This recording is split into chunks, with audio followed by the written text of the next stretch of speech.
Welcome to the Underline This podcast, the podcast where we unpack the big ideas hiding in the margins, because the best parts, they're between the lines. I'd like to ask you a question.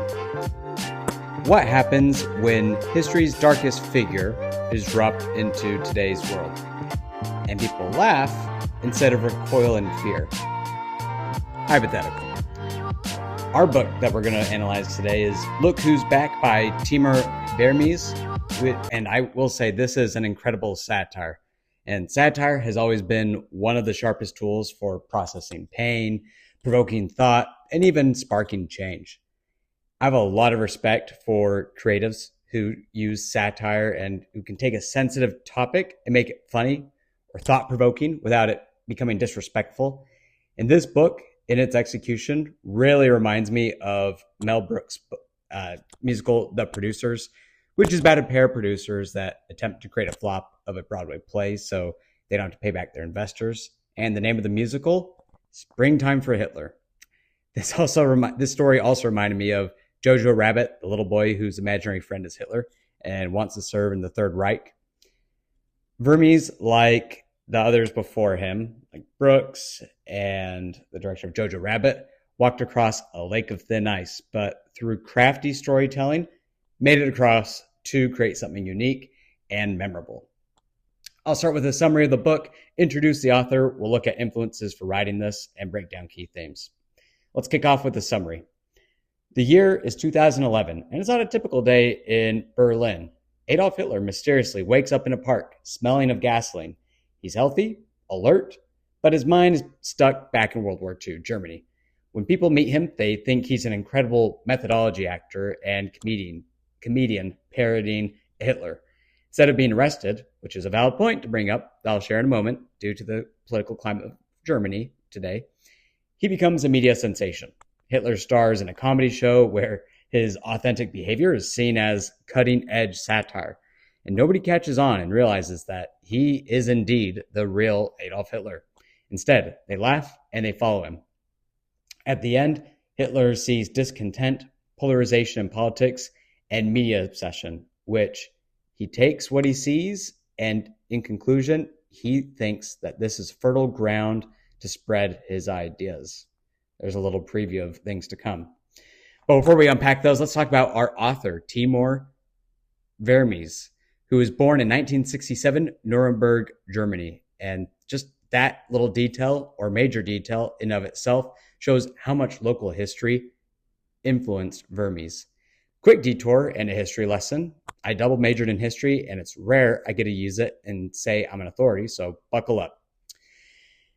Nuremberg, during the Nazi era, was known as the city of rallies, and where Hitler's massive demonstrations took place from 1927 to 1938 to glorify the movement and regime. It was in Nuremberg that laws were born to strip Jews of German citizenship and prohibit marriages between Jews and non-Jews. And when you think of Nuremberg, think of it as the site where the seeds of Nazi Germany laid their foundation, and where symbolically the heads of the Nazi regime would be tried and executed. The post-war Nuremberg trials from 1945 to 1946 was really seen as a symbolic reversal to the Nazis' legacy. It resulted in 24 leading Nazi officials being charged with crimes against peace, war crimes, crimes against humanity, and conspiracy. As a result, 12 of these men would be sentenced to death, 7 would serve prison sentences, and 3 were acquitted.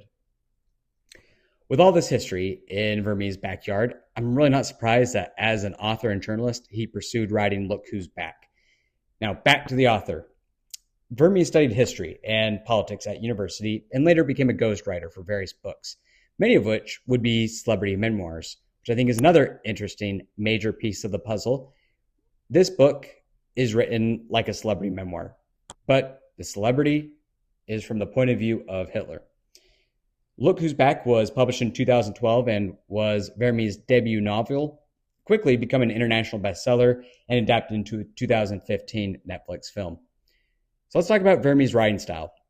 He's known for incorporating sharp satire and humor to critique contemporary society, especially when it comes to media culture and political complacency.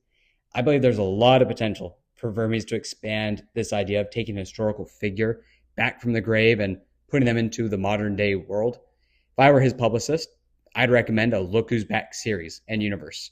Book 1, of course, would be Hitler, since that's already out.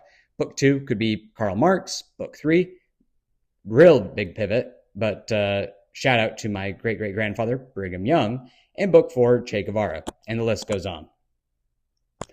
Now we're going to talk about key themes. Look Who's Back has several themes tied to its story. These are the power of the media, historical short-term memory loss, populism, satire as a mirror, and identity. Start with the power of the media. This is a no-brainer. How many people have become internet celebrities by accident? To name off a few, choice characters, the Walmart yodeling boy, the Numa Numa guy, Charlie from Charlie Bit My Finger, and Salt Bae. These are all people who caught massive amounts of eyes and overnight became celebrities with a platform. This novel itself satirizes how TV, YouTube, and social media can transform dangerous figures or even random figures into celebrities. To be clear, I'm not saying the Kardashians are dangerous figures before I say what I'm going to say, but they are relevant to this topic because they became famous as a result of their father defending O.J. Simpson. He was in the news constantly, and they leveraged that attention on their family, for their family, to build the Kardashian brand empire today. Now, to tie a ribbon on this theme, the book questions how entertainment culture can blur the line between parody and propaganda. Next, historical short-term memory loss, or short-term amnesia. Look Who's Back illustrates how societies can quickly forget the lessons of history by allowing old ideologies to creep back in. This is extremely relevant today, and you can see this in culture. I believe it was Mark Twain that said, history doesn't repeat itself, but it sure does rhyme. Now, the casual acceptance of shocking things and marking them as funny, such as Hitler, really becomes a critique of how society's tendency often softens extremism. Populism and charisma.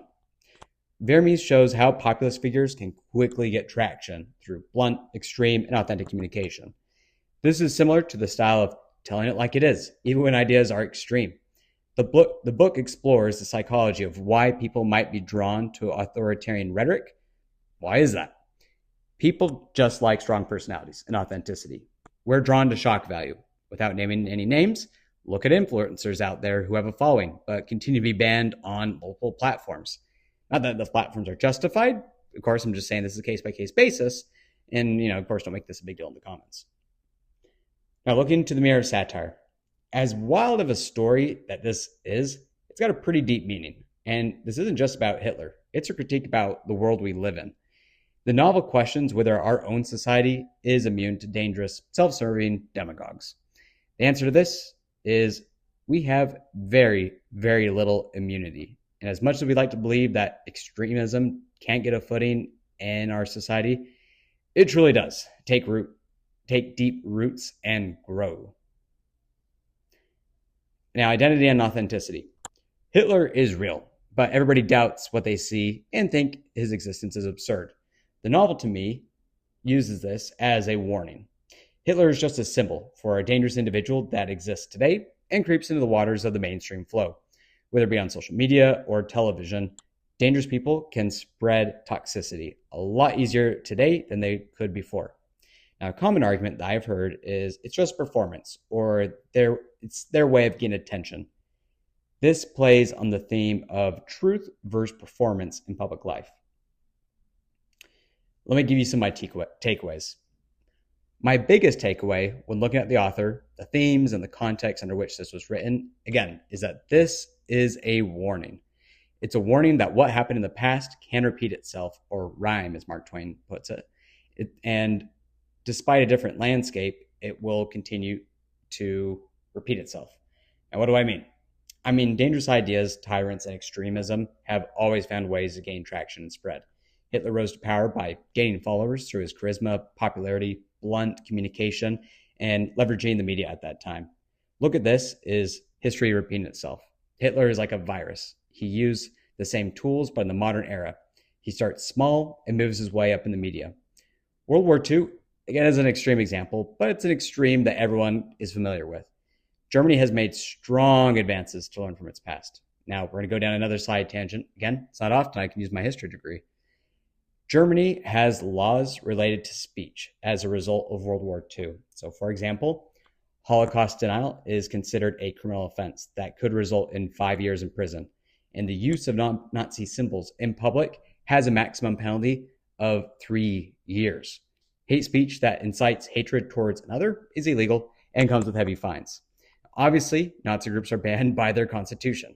I bring this up because Germany was so scarred by World War II, and they continue to reflect on that and use that to serve them as a reminder today of what can happen.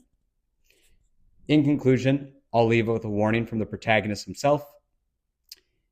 I was amongst my people, and they had not learned. They believed they were immune to me, when in truth, they were feeding me.